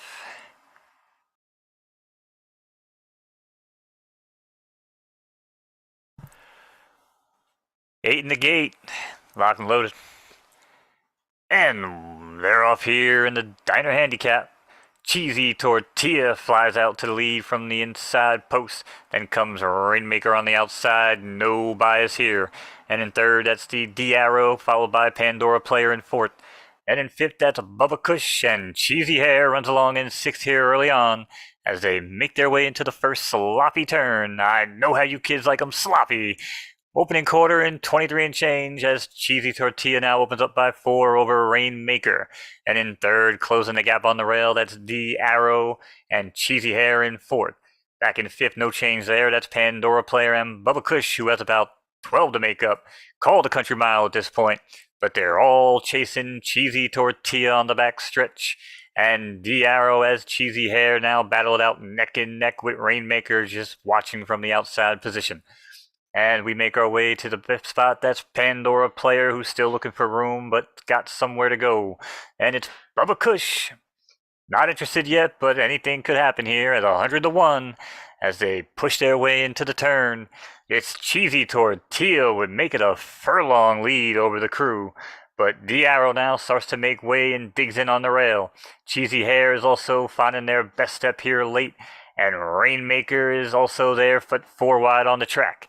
As Cheesy Tortilla once had a country mile, now we make it a country step as Cheesy Hair goes right on by. Pandora Player as well as Cheesy Tortilla falls back into third. On the far outside, it's Rainmaker at 100 to 1. Digging in, but it's all Pandora Player with a half-length lead. Cheesy Hair is digging in, giving it all. She's got captain, but it's Cheesy Hair, and look out from the back. It's Bubba Kush at the wire, but not gonna get him. It's Pandora Player over Bubba Kush and Cheesy Tortilla. Order of finish. Man, how did my S tier horse come in fourth place there? Man, that's sad. Poor Cheesy Hair. I never liked the name of that horse. It was Pandora Player with the win. Bubba Kush came out of nowhere, was in last place almost that whole race, and then pumped at the end and almost took it home. And then Cheesy Tortilla was a little more cheesier than my horse today. Dang. Rough. Bubba Kush almost got that win. What's up, Jay Money in the chat? Man, as you can tell, C-Spill, the racing and the racing in version 2 of the beta is a lot different. You can see there's horses that come from behind, there's horses that are pace setters, and there's horses like mine that can't even finish top 3 even though it's an S tier horse. Well, a couple things there. I mean, we can kind of talk about it if you Yeah, look. yeah, absolutely. So, your horse is a right dirt firm. You were on a right dirt sloppy, so you were on a complete opposite spectrum of that, right? So, boom, you're already at a disadvantage. Second of all, like you just said, you're an S-class horse running against some A's, A pluses, S minuses, right? You were carrying 9 pounds. Oh yeah. So you know what I'm saying? You were carrying, 2 pounds more than even cheesy tortilla. So, you could look at that race and be disgusted, but you could also just look at it like you caught nothing good about that race, right? So you have to be able to go back and look at your races and really, give a true analysis to what the hell just happened, because you had no shot in that race as far as I'm concerned. You had no business even being fourth. You can see the top two horses are both soft horses, and then the rest, third, fourth, fifth, and the rest down were all firm horses. So that soft turf definitely played a factor there. Yep. I think it was like 40% chance of raining, so I don't think it was supposed to rain. But it did. Of course, it rained on my parade. Dane K got an S tier horse for 100K. Let's go. Is that just now? Did that just hit the market? Yeah, I was carrying 9 pounds. I don't know if I'm gonna. I like those races where you have to carry the pounds. I might be. Is that every race? Or are there races where you're not carrying pounds? No, there are races where you're not carrying weight. Some races, everybody all carries the same weight, just because, I don't know, maybe speed figures or something. But, yeah, there's plenty of races where I see no horses carrying any weight. All right, well, this one has got some horses carrying weight. We got a nice little field here of 8 horses, a 6 furlong sprint, the Nahatwa allowance. Good luck if you're in this race. Yeah, so look at the top of the screen, Vault. See where it says, oh, the race is starting. Never mind. We'll talk about it after the race.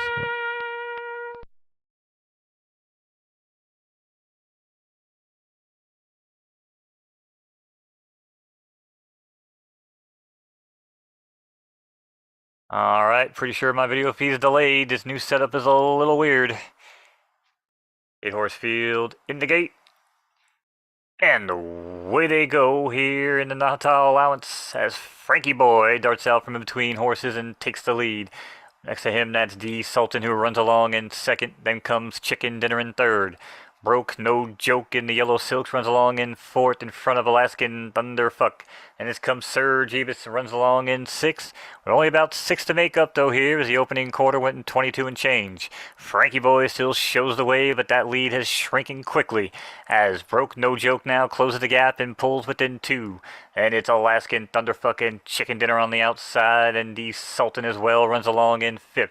Sir Joshua, no longer that patient, starts to gain ground on the inside rail, but they're all still chasing Frankie Boy here around the far turn. Half mile and 46 and change, their hoofs are smoking as Frankie hits the top of the stretch and shakes them up. 1 length lead is not looking safe here as we head into the final 200 meters. As the 2-horse pulls a hammy, he's out of it. Don't even know who that was, but Broke No Joke takes the nose in front in the final 100. Frankie battles back on the inside. It's going to be Frankie Boy over Sir Joshua and Broke No Joke. Shout out to Frankie with the win from Secretariat Stables. I think that was the number 2 stable right now. The number 2 top stable.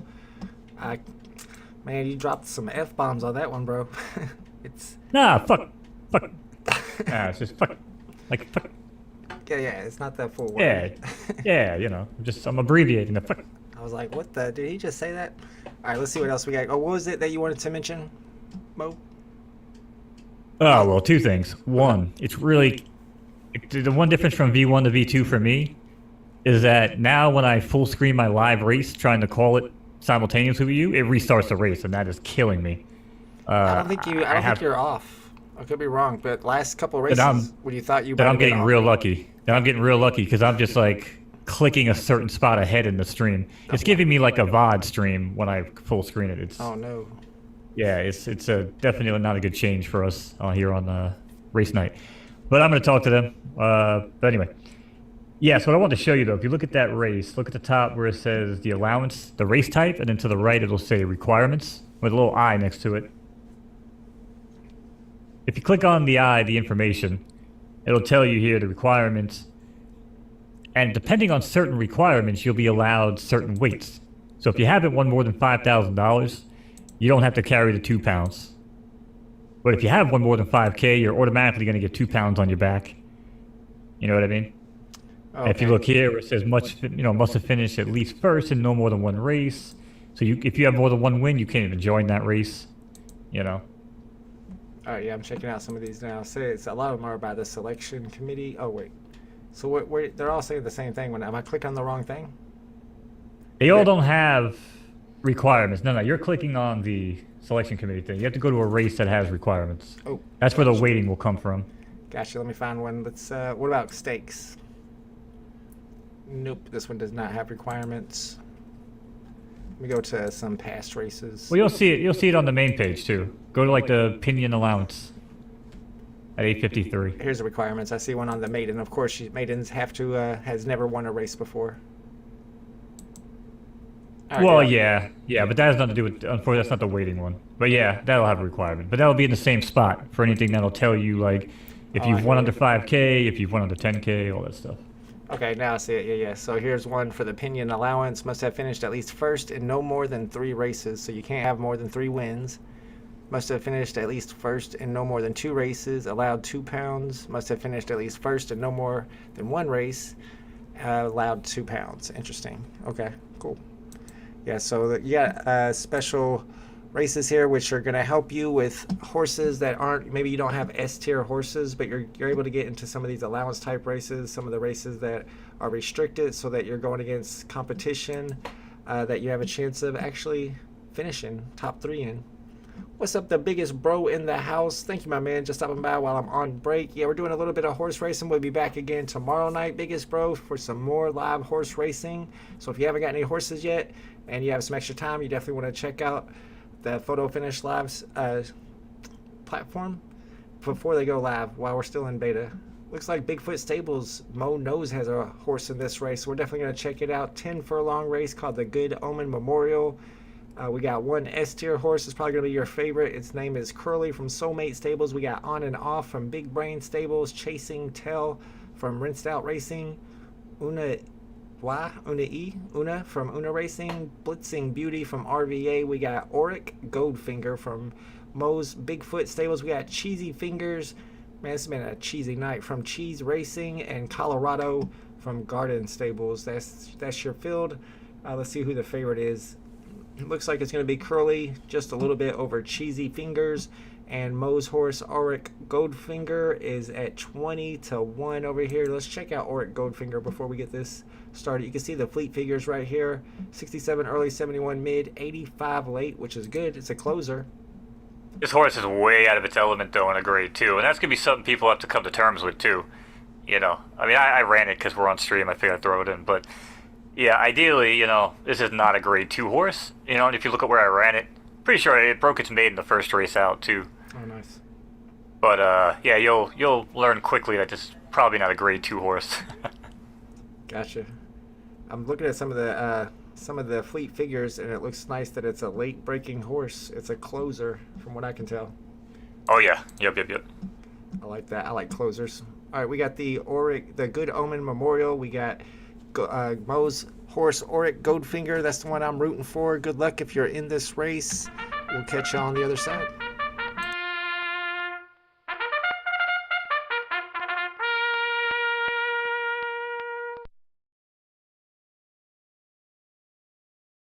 Alright, let's hope my stream actually loads the race. There we go.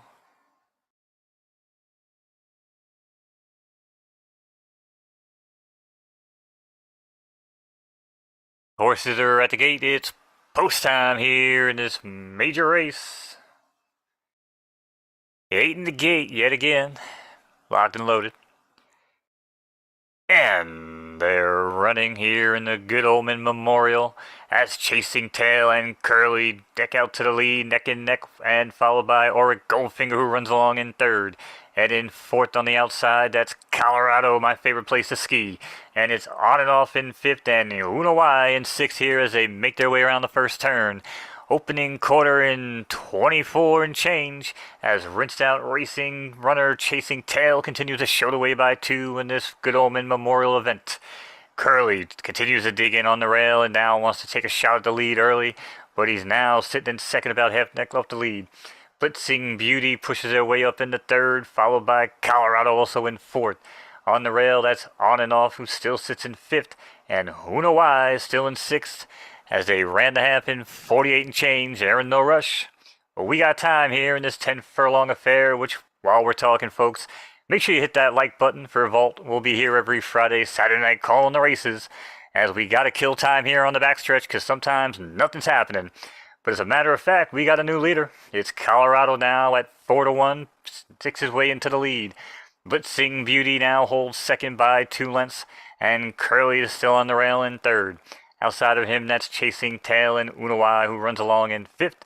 And On and Off now, who was once in the front of the pack, rides along in sixth and has 10 to make up here. They ran the quarter in 1:12. Colorado, who's looking for company, and she might have found it as Blitzing Beauty closes the gap by 2 and pulls up along on the outside. And here comes Cheesy Fingers looking to get greasy. And we hit the top of the stretch now, and Colorado's shaking them up. And he even took a look behind him, folks, to make sure nobody was coming. But he's got 2 to clear on Cheesy Fingers, who's not going to have a shot today. And we hit the final 100. It's all Colorado. Colorado over Cheesy Fingers and Curly here in the Grade 2 Good Omen Memorial.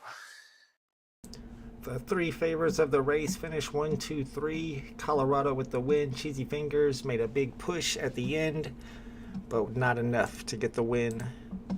We got another 30 minutes of racing, y'all. I don't have any more races planned, or I'm not entered in any more races tonight. I might try to bet on another one. Nope, looks like... Okay, so open for entry. We don't have any races coming up right now. We just have some races that are open for entry, not even available to bet on. Next race is until 8:53 in another 20 minutes, Mo. We got 20 minutes till the next race. What do you want to talk about, my man? Is there anything in particular that we need to dig into? I got all the pages pulled up. I got the third time games information with pretty much any subject or any topic of Photo Finish Live. We got Racer's Edge available. What's up, man? What do you think? What do you want to talk about? Well, I mean, we could, if anybody in the chat is even curious about getting, involved in the game or doesn't know anything about the game, ask in chat. We can definitely break it down now. What I think, though, man, is I think everybody should know how important it is. Exactly what this project is, right? This isn't a video game. You know what I'm saying? It's not some crypto project like other racing games where if Ethereum goes down tomorrow, most other racing games are done. You're not going to be able to log on. You're not going to have access to your horses, right? What these guys are doing, and these guys have already built the game with 5 million downloads, multiple user activity on the mobile game. I mean, these guys know what they're doing, right? They come from a really, really high-end background of building video games and platforms, So what I think we need to understand here is that if Solana were to go away tomorrow, all right, and crypto were to go away tomorrow, and, the place to look at it, we could be heading that direction with a lot of projects. These guys are not going anywhere. Hey, Mo, I think there's something wrong with your mic. Yeah, it's getting real choppy. I think Mo's mic. We good? Try again. Yo, you hear me? Yeah, you fixed it. All right. Yeah, so what we need to understand here is that if crypto were to die tomorrow or in the near future, this would be maybe the only platform I can even think of that would still exist, that you'd still be able to log into, have access to your horses because they exist on the database.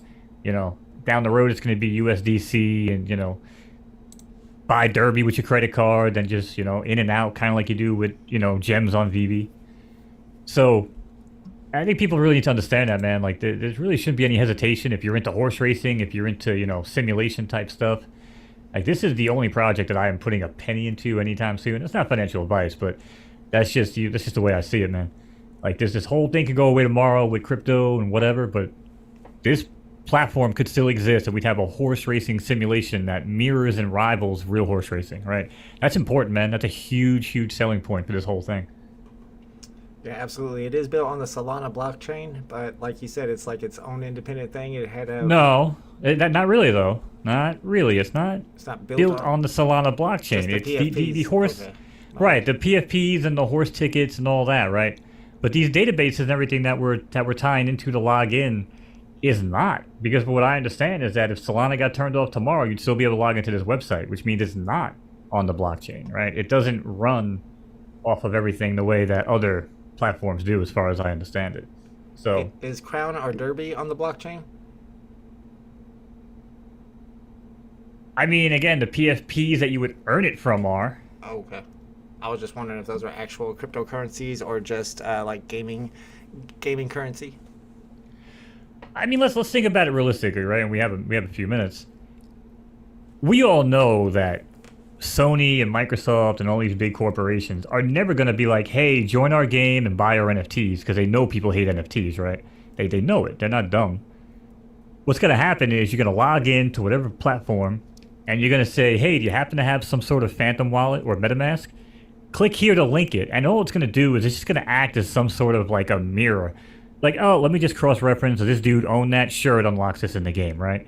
So this is, to me, it seems similar. It just checks your Solana wallet, unlocks them to be used in this ecosystem of the racing. That's why I said, from the letters and stuff they've put out, man, like if Solana got turned off, I just think that, this would be the only platform still running. And I think that's a huge, huge selling point because, they're not building a crypto game. They're not building even a video game as far as I'm concerned. They're building a true-to-life digital simulation of what we see all across the country and all around the world every day. Nobody else is doing it, man. And no one else is this far along. Yeah, absolutely. And it looks awesome. The racing looks great. The horses look great. C-Spill's asking a couple questions about details on the ratings. So I've got pulled up all the information about the horse's attributes and preferences. We were talking about the start, speed, stamina, finish, heart, and temper attributes that the horses have, and each of the horses have those attributes, but now in version 2, unlike version 1, those attributes are hidden until the horse retires. So if you look at this horse right here that's already retired, you can actually see that it has a B+ start, a A- finish, A- heart. So that kind of tells you how fast it is. And this is a B+ horse, so you're going to see that if you want an S tier horse, you can expect that it's going to have S ratings once it retires, and you're able to see them. When you look at the preferences, though, that's also really important. The surface, there's two types of surface, dirt and turf. Horses that like running on the turf don't do as well on the dirt, and vice versa. Direction, you can either go left or right. Sometimes you'll have a preference here, and when you look at the star of your horse, it'll be 3 stars, or it might be really low, like 1 star or 0 stars. So if you have a horse here that has 0 stars on firm, it might prefer firm surfaces a little bit, but not as much as something like this. So if you end up running this horse and it rains, it's not going to have as much of a penalty as a horse that it's like a 3-star firm running on a soft distance. And then also the condition, that's what we were just talking about, the firm and the soft, that depends on if it rains or not. If it rains, it's soft. If it doesn't rain, that means it's firm. All right. Sorry, one other thing about the stats too. Sure. It's kind of hard when you don't own the horse ticket, but if you were to take like that generational wealth horse, and you could actually grab the horse ticket code from the URL, it's like that really long string of numbers at the top. This? Sure. I don't see your URL on oh yeah, on stream, I got it. so yeah. But if you see that string of numbers, right? What I like to do sometimes is I like to copy that, then I'll go to like Racer's Edge or into here, and I'll try to paste that in and find that ticket. Because what you can do is you can look and you'll see where it says the amount of matches, the amount of ticket matches that it has, right? Because the matches and the boosts, well, actually, like I said, it'll turn different stats. It'll give it like, actually, I don't think it's guaranteed. Somebody said it earlier. I think they're right. It's not guaranteed to boost a stat, but it has the ability to potentially boost a stat. But that can only happen if you look at the boost on the ticket. Yeah, like you're looking at that B ticket there, right? Yeah. Yeah, that's the one, I guess, because I used this to search it, and I was able to find that B+ Generation 0 horse ticket. Yep. That's the horse I have. So what does it tell me here? So it's telling you you got 25 total boosts and 3 PFP attribute matches, right? So that's probably why the preferences on that, right? They're 333, right? For the direction, track, and condition, yeah. You got heavy, because each match, from what I read, gave like a 0.5 star boost to the preferences. I'm pretty sure that was the number. Gotcha. So you can see that's why that horse has strong 3.0 preferences, right? But it has 25 total boosts. So And again, this is my own analysis and kind of how I kind of track numbers in my head. But I kind of look at it like that B plus horse has a 1 speed. So it could have a 0, 1, 2, 3, right? And a lot of times if it's like a 0, it'll tend to have like a lower speed in that category. So it wouldn't have like a B plus speed. It would have like a B or a B minus. Gotcha. And again, not every horse I track has been showing the same pattern, but most of them do. And I think it's because of the total boost, because you could have it boosted down to a B, and then the 25 points of boost come into play, and now it's boosting it up to like a B plus again. So it might just kind of offset it. Yeah, you get more information if you look into the ticket itself on Magic Eden. You can see some of the direction preference. Let's see the match. Now you see all this on Racer's Edge. Oh, it shows the exact same stuff? Yep. You could actually scroll over to the right on Racer's Edge and see some more data. Oh, okay. But yeah, so that'll pretty much show you like filly IDs and mare IDs and stuff to go through. And, because again, you're spending money. You're going to want to research these things as best you can. And the dude that apparently is behind Racer's Edge, didn't even know who it was in the Discord. And he's a cool dude and seems like he knows his shit. So we should be seeing some improvements to that website as well, and really becoming like a useful tool for people trying to handicap races or buy horses and breeding. So stay tuned on that.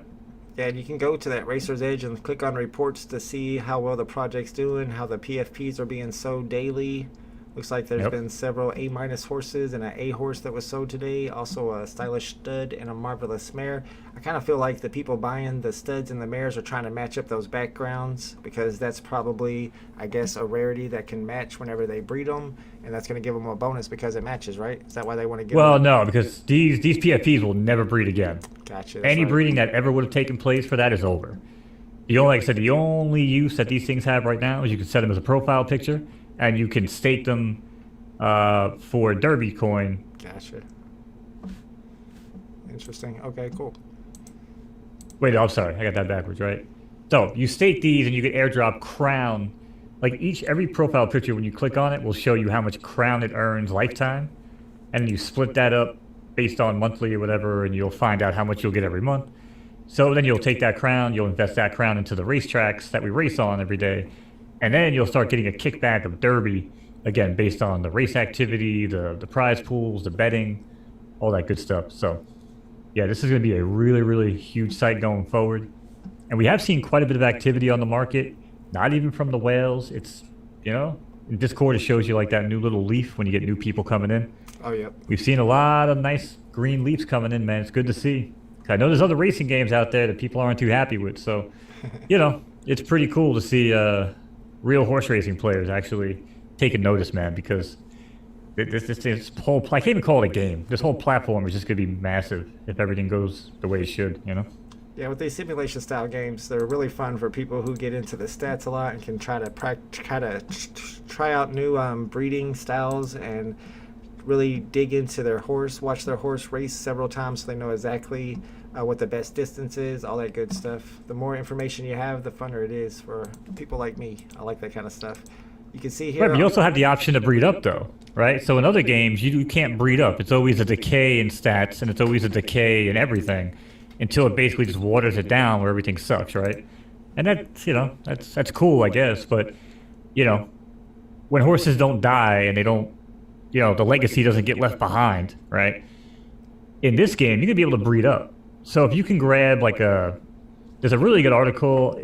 I don't think it's on the FAQ section you were looking at. I think it's on the Medium articles, but it's a genetics and breeding chart where it shows how everything's kind of separated into like a 0, 1, or 2. So like the father can have a 2 speed and the mother could have a 1 speed, whatever that variable is designated. And when they have a baby, it has the option. It could pass along the 1, it could pass along the 2, So you could think if you had a horse that was like 1, 1, 1, 1, 1, 1, 1 across the board, and then 2, 2, 2, 2, 2, you could get some horses in there that the babies will come out with like a 2, 2, 1, 2, 2, whatever type of situation. Just luck of the draw, right? There's always going to be some RNG there. But if you have good genes, and you know how to breed properly, like focus on stamina, focus on speed, focus on certain things that are going to require to win, certain races, you'll be able to, start spiking your horses up. So a B plus might turn into an A minus, if it's done correctly. So lots of cool things, man. Lots of cool things that happens in real life but doesn't happen in other games, especially racing games. So really, really cool to see how it all pans out. You can breed them 35 times too, so you got plenty of chances. You got plenty of options. What's the amount of a month on this version 2? I know with version 1 it was like every 2 weeks was a month, if I'm not mistaken. How many weeks is each? It's every month? week. It's every week now. Okay. Yeah, so every week. So every week we're going to be transfer. Was it 2 weeks in V1? It might have been 1 week. It's been a while. Yeah, I've been like on cloud 9 since I joined this project and getting involved. Like, sometimes I'm like, I don't realize how long it's been. But yeah, so right now it's 1 week, every Saturday night, 7 p.m. Eastern. Also happens to be when we start streaming. The season will reset, and tomorrow night's gonna be cool, man. Foals Day, bro. We're gonna see brand new horses running for the first time. Lifespan of the horse, I believe there were horses that were living like to 23 years old last V1. You have to retire after 8, right? Or after 7? I think the retire is, was it 8 or 10? I think it was 8. 8 years, because I had a horse that I bought. I think it was 8 last year, right? I bought like it one day before it retired. I spent a bunch on it. I didn't realize that it was going to retire. So whoever sold that to me got me on pretty good there. And you got rugged? Yeah, I got rugged on that one for sure. It looks like all the races for the rest of the night have been canceled. Not enough entries. Of course, as Mo was talking about, Foals Days is coming up. A lot of people have just started breeding, so there's nothing but Generation 0 horses pretty much racing right now. So that's, a lot of these races are getting canceled, and all the races up till 9 o'clock are canceled. Yeah, we could always, wrap it up early. I just figured while we have some time, we could talk about some things, Yeah, and I feel like we covered quite a bit. But then again, anybody watching this, man, don't be like, oh, the races aren't filling up. What the hell is this? Let me tell you something. People know what they're doing, and they want to get those babies out. They want to get people involved. So way too many people, in my opinion, retired horses early, right? So I don't think when the game goes live, we'll see the same type of problem, because if you spent that much money for an S-tier horse, you're probably not retiring it at 3 years old. Just saying. So, it was a big problem, I think, in V2, but we're pretty much over the hump, which is why I thought bringing the streams back this week was a good idea. So last week we would have been sitting here and they all would have been canceled and we'd have been twiddling our thumbs, you know what I mean? So yeah, and there was never any horses on the marketplace either. Now we're starting to see some more often. C-Spill was asking if inbreeding is possible. Yeah, inbreeding is possible, but you get a big penalty for doing it. So you definitely want to go back and check the bloodlines, which kind of ends up meaning checking to see which one of those PFPs that your horse came from, and make sure that the one you're breeding with is it from the same PFP bloodline. All right, Mo, I think we're going to go ahead and wrap it up. We will be back again for Saturday night racing. Apparently, it's Foals Day, so there's going to be a lot more races because there's going to be a lot more horses that are on the track. We actually went through quite a few today, so it's not like there was a ton of races that were canceled while we were live. We watched quite a few of them. Both of my horses were able to race. Neither one of them won, but I think I did get a second place today. Mo, did you get any wins today? I did not, but like I said, I kind of raced my horses early, fatigued a little bit, so Thank you, my man. Is what it Dan is. K with the big super chat. Let's go. Good way to end the night. Appreciate you, bro. Make sure you guys get your Hell yeah, horses. Keep your eye on the marketplace, especially this weekend, Saturday and Sunday. There are going to be more horses. C-Spill wants to know about how to get a PFP for new horses. You can't actually do that anymore because the PFPs have already been bred. What you want to get are tickets, and the tickets you can get on Magic Eden.